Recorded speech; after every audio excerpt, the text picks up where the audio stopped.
Now reduction step is this. For a SOP expression, put a 1 in each mean term in the expression corresponding to the box in that table. Then group the adjacent 1 in maximum way in power of 2. So adjacent 1 here means the boxes, neighboring boxes with 1. Start grouping them. Okay, so we start grouping neighboring boxes of 1, and then we write one product term for each such group. However, this group has to be of number of members in that group has to be power of 2. Like I can make a group of 1 or group of 2 or group of 4, like 2 to the power 2, 2 to the power 3, 2 to the power 4, etc. But I cannot group like 3 boxes together. It's not allowed. Or 5 boxes together, even they're adjacent with each other. That's not allowed. Alright, so let's look at some of the example. These, let's say I have two variable, xy is sigma m of 0, 1, 3. So we make that table and we put 1 for the corresponding boxes, 0, 1, and 3. Then we know 0 and 1, they are neighbor. We group them together and that will give me x bar, right? Now, how we are writing x bar here? So what we see within that group, which variable is remaining at constant value within that group and what's the value of it. So this case, in this group, variable x is at constant at a value 0, but y is varying. Y is 0 for this element and 1 for this element, right? So y is 0 for the element 1 in the box and y is 1 for box 1. So we write down expression as x bar because x remain constant at 0 for these two boxes, 0 and 1. Then we group other 1 and 3. Okay, that's also neighbor. 1 and 3 are neighbor with each other with a neighboring definition. And what we do, we basically write down the constant on this group, which is y. Y is constant at 1 and x is varying in box 1 and 3. So we write y and make a or between them. And that become my minimized Boolean expression for this function m013. Another example, 1, 2. All right. So this one we cannot group any neighbor, like it doesn't have a neighbor. 1 and 2 are not neighbor because like two variables are changing together. So we don't have any choice. Then what we write for box 1 or the group at box 1, only that element, right?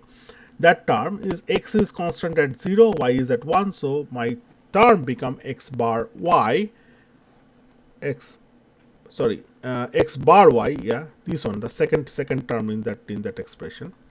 And for the box group in the box 2, we have x1 and y0, so we write x y bar. So that x y bar comes in and we OR them. So this is x y bar plus x bar y. This is in fact the XOR function basically. Yeah. How about 3? Let's say we have a 3 variable function xyz, which is 0, 1, 2, 3, 4, 5. Just we put the 1 with the corresponding boxes and then start grouping them and group in a maximal way. So what we can group? We can group this 0, 1, 3 and 2 because like 0 and 1 is neighbor with each other, then 1 and 2 is neighbor with each other, 1 and 3 is neighbor with each other, and 3 and 2 is neighbor with each other. And in that case, if I make a bigger group, so we had a smaller group to start with, right? At box 0, one group, box 1, another group, box 3, another group, box 2, another group. Then we group, let's say 0 and 1, make a bigger group of 2. And we group 3 and 2. That's a bigger group of 2. And then we see that group is also neighbored with each other. Visually, we can check that. we just make a much bigger group of 4, because that's within criteria. Its number of element in that group is power of 2, which is 2 to the power 2, 4. Similarly, we can make a bigger group here, 0, 1, 4, 5. Like they are all neighbor with each other.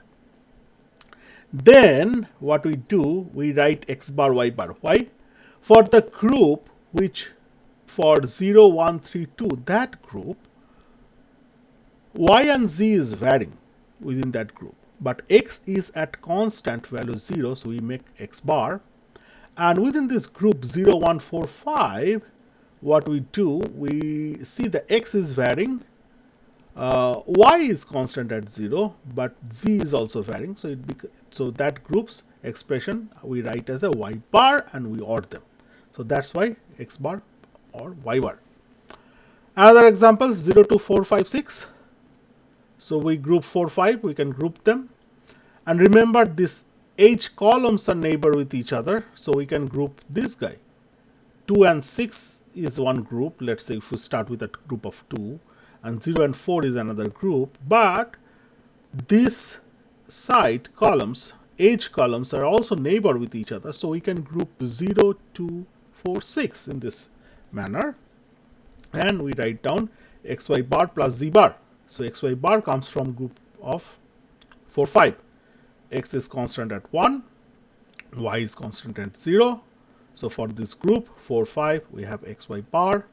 And for this group 0, 2, 4, 6, we see x is varying, y is varying between this group, but z is at constant 0, so we make a z bar there. So my reduced expression become xy bar or z bar. Another example, 1, 3, 4, 5, 6. We put the ones in the corresponding boxes and then start making group like 4, 5, maybe 1, 3. Maybe 4, 6. Okay. So that will become like, if we just look at what are the constant values for those corresponding variables in that group, we can make this term directly right out of this group structure. So it becomes xy bar, x bar z, x z bar. However, you can say that, hey, I could have made a group 1, 5. Yes, I can take it. Okay, I can take it, but even if I put this into my expression, which is like this expression is what? This expression will become my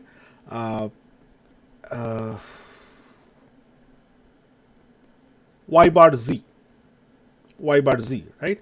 Even if I take this group, we'll see we can apply identities so that this group will disappear. Okay. The thumb rule here is that we start including groups which has at least one unique one that is not covered by any other group. So in this example, your box 5 is covered with a group 4, 5, and box 1 is covered with a group 1, 3. Now if you look at this group of 5, 1, it is all the elements are covered more than once. Okay, there is no unique one that has not been covered in any other group, so we can drop it. So the reason we can drop it, we can just prove by what I have said earlier. Let's put it into the action. So we have these things, right? Let's write it down. So we came down, my x, y, z has, without including that red group, it would be xy bar, x bar z, x z bar. Now let's say I want to include that group. Okay, I don't want to follow that rule that I need to include the group which include at least one which is not covered by any other group. So we include y bar z here. Okay. So if you now look at y bar z, Okay. Now look at these terms. This one, x, y bar,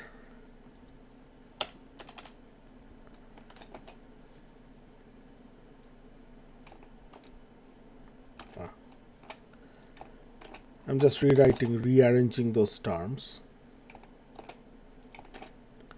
Now I would like you to pay attention to these three terms.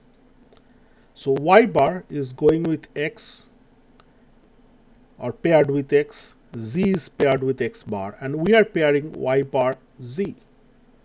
By your consensus theorem, we can drop it, we can derive it, of course.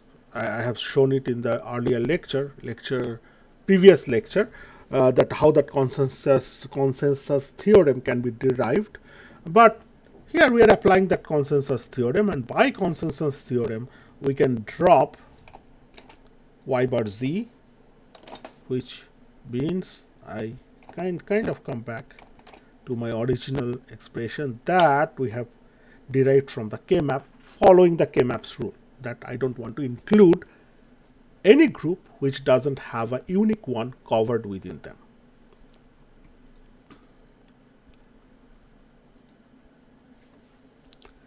Now a 4 variable example, big one. So we look at put 1 for the corresponding boxes with that indices, and we can group this big 8, right? They are all neighbor with each other. And then these 4, like 2, 6, 0, 4, they are neighbor with each other. Then I'm kind of need to cover this one as well. So I know 10 is neighbor of 2, 10 is also neighbor of 8, and 8 is neighbor of 0. So I can group these corners. So please make sure you get used to that. If there are ones in 4 corners, we group them together because by definition they are neighbor with each other. 10 neighbor with 2, 10 neighbor with 8, 8 neighbor with 0, 0 neighbor with 2, and thus the whole group of 4 forms. And for this we write down the Boolean expression for each group.